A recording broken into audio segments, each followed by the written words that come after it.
ಗ್ರಾಮೀಣ ಪ್ರದೇಶ ಎಲ್ಲರೂ ಗೊತ್ತಿರೋ ಒಂದು ಹಳ್ಳಿಯಲ್ಲಿ ಒಂದು ಕೆಳ ಮಧ್ಯಮ ವರ್ಗದ ಕುಟುಂಬ, ಗಂಡ ಹೆಂಡತಿ ಮಕ್ಕಳು ಇದ್ದಾರೆ. ರೈತ ಕುಟುಂಬ ಅಂತ ಅನ್ಕೊಳ್ಳಿ. ಗ್ಯಾರಂಟಿ ಬರುವುದಕ್ಕಿಂತ ಮುಂಚೆ ಆ ರೈತನಿಗೆ 2 ಸಲ 4,000 ರೂಪಾಯಿ ರೈತ ಸಮ್ಮಾನ ಅಂತ ಬರ್ತಿತ್ತು. ನೀವು ಗ್ಯಾರಂಟಿ ಬಂದ ಮೇಲೆ ಏನಂದ್ರಿ, ನೀನ್ ಹೆಂಡತಿ ಕೊಡ್ತಿದೀವಲ್ಲಪ್ಪ, ನಿನ್ಗೆ ಯಾಕೆ ಬೇಕು 4,000, ನಾನು ಕೊಡಲ್ಲ ಅಂದ್ರೆ ಓಕೆ ಅಂದ. ಹೆಂಗು ನನ್ನ ಹೆಂಡತಿಗೆ ಬರುತ್ತೆ ಅಂತ. ಆ ರೈತನ ಮಗುಗೆ ಒಂದು ಸ್ಕಾಲರ್ಶಿಪ್ ಬರ್ತಾ ಇತ್ತು, ರೈತ ವಿದ್ಯಾನಿಧಿ ಅಂತ. ಗ್ಯಾರಂಟಿ ಕೊಡ್ತಾ ಇದೀವಲ್ಲಪ್ಪ, ಅದ್ ಯಾಕೆ ಬೇಕು ನಿಮ್ಮ ಮಕ್ಕಳಿಗೆ ಅಂದ್ರಿ.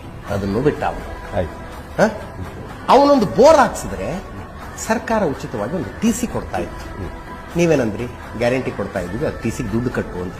2.5 ಇಂದ 3 ಲಕ್ಷ ರೂಪಾಯಿ ಒಂದು TC ಕಟ್ಟಬೇಕು ಅವನು. ನೀವು 24,000 ಒಂದು ವರ್ಷಕ್ಕೆ ನೀನು ಹೆಂಡತಿ ಕೊಡ್ತಾ ಇದೀವಿ, 2.5 ಲಕ್ಷ ನೀನು TC ಕಟ್ಟು ಅಂದ್ರೆ ಅವ್ನು 10 ವರ್ಷ ಹೆಂಡತಿಗೆ ಬರೋ ದುಡ್ಡನ್ನು ಒಂದ್ಸಲ ಕಟ್ಟದಾರೆ.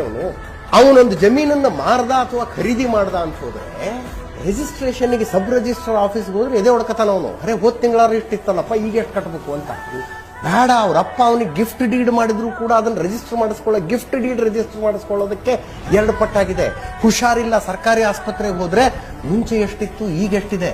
ಊರಿಗೆ ಹೋಗೋಣ ಅಂತ ಬಸ್ ಹತ್ತಿದ್ರೆ ಮುಂಚೆ ಎಷ್ಟಿತ್ತು ಈಗ ಎಷ್ಟಿದೆ.